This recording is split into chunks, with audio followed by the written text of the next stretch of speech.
Dear students, today we are going to learn the biography of the Emily Bronte, written by Wuthering Heights. So Bronte was born on 1818, died on 48, and her sisters lived in a stone house built on the top of a small hill in Yorkshire. On one side, it overlooked the graveyard. On the other side, small paths led to the wild, desolate moors stretching out as far as the eye could see. The moors were exposed stretches of land whose bleak greyness was interrupted intermittently by heather covered rock and small interlacing streams. Ever since she was young, Emily went for long walks along these moors with her sisters. The moor is a living, breathing, almost malevolent character in Emily's Wuthering Heights. Its suggestion of uncontrolled savagery manifested itself in the fascinating character of Heathcliff. So, in the novel Wuthering Heights, the main character is Heathcliff. There is much of her writing that is explained by her terribly isolated life. Emily, as well as her sisters, was a woman of striking intelligence and exemplary imagination. Deprived of any experience, her passion turned inwards and created alternate realities of magnificent vitality and unbridled power. All the energies of her suppressed life were allowed to flow in a torrent into the fictional worlds of her imagination. On a superficial level, it at least explains the strange mix of reality, fantasy, and the supernatural in Wuthering Heights. Soon after her brother Branwell died, Emily caught a cold during his funeral. She refused any treatment and continued with her normal household duties. She died on 19th December 1848. She had written only one novel in her lifetime. For more biographical information on Emily Bronte, so context in the contemporary literary milieu, so ಸಮಕಾಲಿಕವಾಗಿ ಬರ್ತಿರ್ತಕ್ಕಂಥದ್ದು ಸಾಹಿತ್ಯದಲ್ಲಿ. It took about half a century for the English public to realise that the one work of genius produced by the Brontes was Emily's Wuthering Heights in 1847. There are similarities to the works of her sisters in her novel, especially in the sentimentality of characters and events. Yet, Wuthering Heights has characteristics astonishingly peculiar to Emily.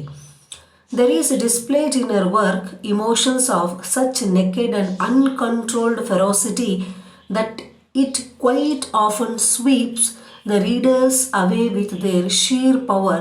One would be hard pressed to find in any other novel of the time the vicious hatred and stormy vengefulness of characters like Earnshaw and Heathcliff.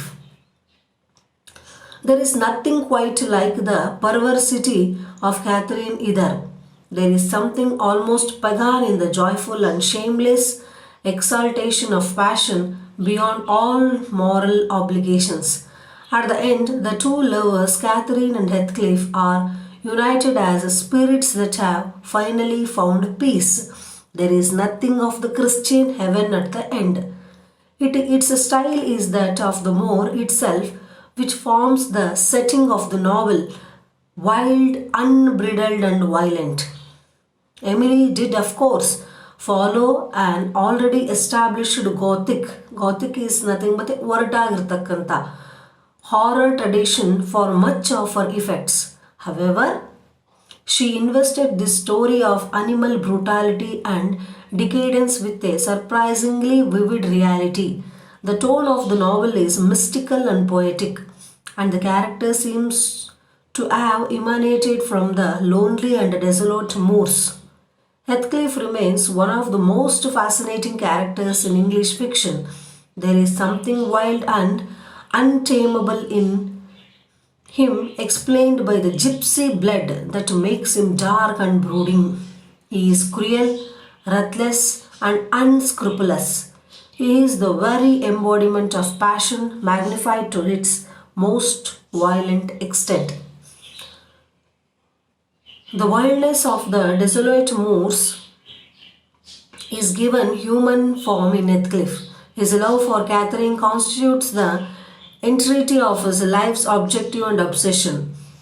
It is as elemental as the moor itself and quite beyond human concerns with morality or even civilization. Heathcliff is not a realistic character, and yet there is a harsh and powerful vitality in him. It is as if he represents human life when lived at its most intense pitch, while Charlotte was subjective and sentimental. Emily was largely impersonal, detached, and most importantly, powerfully poetic. To say that in the context of the milieu in which it appeared, Wuthering Heights is an unusual novel would be a massive understatement. The Victorian novel represented the zenith of literary achievement in the 19th century. Over the 19th century, the novel had been synonymous with the rise of the middle class as the dominant class in English society. This was so because the novel was the representative genre of the middle class, as such as shared its natural inclination towards realism and practicality. The 19th century was a time of great social and political upheaval. Due to the Industrial Revolution and its effects, the rhythm of English social life that had continued undisturbed for centuries was disrupted thoroughly. The population of the country rearranged itself and settled down in the cities and towns. New things like the factory hand and industrial towns came into existence.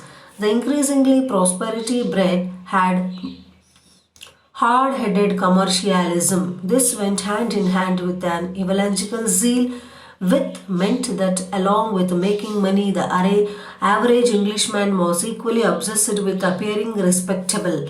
There are few eras to compare with the Victorian for its outward concern with morality. A literature of a turbulent time cannot but be concerned with the society and its people. Everything that we have spoken of acted together and determined not just the choice of subject matter of the novels, but quite often their perspective as well. The realist depicted human nature in relation to itself and the society to which it belonged with great attention to truth and how things really were. The social problem novelists chose to expose the social and economic abuses of the time, though their works. Then there were writers like Charles Dickens and Thomas Hardy who didn't really belong to any category at all. Dickens was primarily the novelist of the urban poor and the middle class. The sentimental strain in his novels as well as the sincere dedication to the exposure of social evils could not hide its original genius. He was the great storyteller of his age, making sure that he understood the thoughts of and the life of the ordinary Victorian individual through unforgettable characters. Hardy was a tragic novelist who illustrated the pessimism that overtook the country later in the century, even though his tragic vision often elevated the action to mythic proportion. We understand that his pessimism was the product of an age coming to terms with its loss of faith.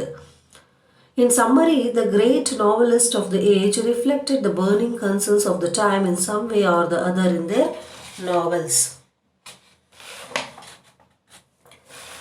The Bronte sisters were so far removed from these concerns that it wouldn't have made any difference if they had been born in another country.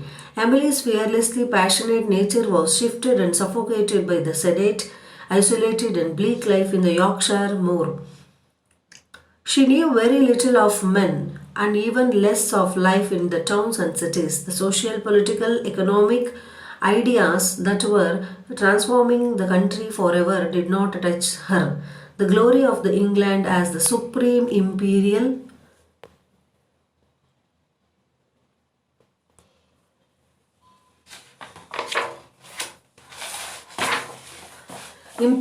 power did not bother her. She didn't know the effects of the Industrial Revolution on the nation, that so the spirit that moved Carley and Ruskin was absent in her. She had only the seemingly unending modes to kindle her imagination. Retreating into worlds created by her imagination, Emily found consolation for all the frustration in her life. She poured all the pent up energies of her suppressed soul into the wild, unearthly and savage, worldly of wuthering heights. If the novel was representative of middle class perspectives, Emily work pushed the genre into the realm of the fantastic and the supernatural. Her limited knowledge of people determined her characterization. Her protagonists are not as real human beings. They are personifications of extreme passions, as if they are people living on the highest pitch of emotional intensity all the time. Curiously enough, her isolation made her novel a work of striking originality. It stands far away from the other novels of the age.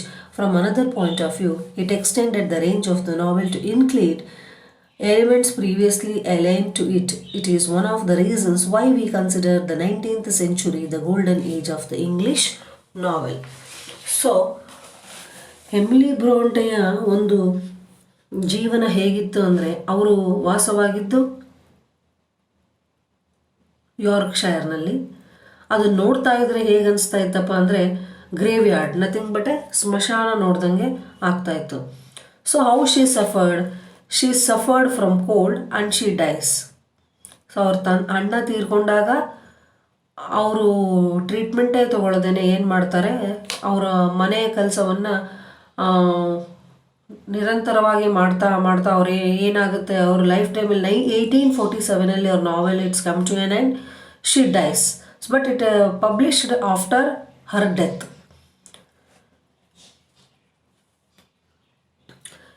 ಇದು ಪೂರ್ತಿಯಾಗಿ ಏನಪ್ಪ ಅಂದರೆ, it's an imagination. She created imagination in the novel. Heathcliff is the main character. So Catherine is the heroine, Heathcliff is the hero. Nothing but he is the major character in the novel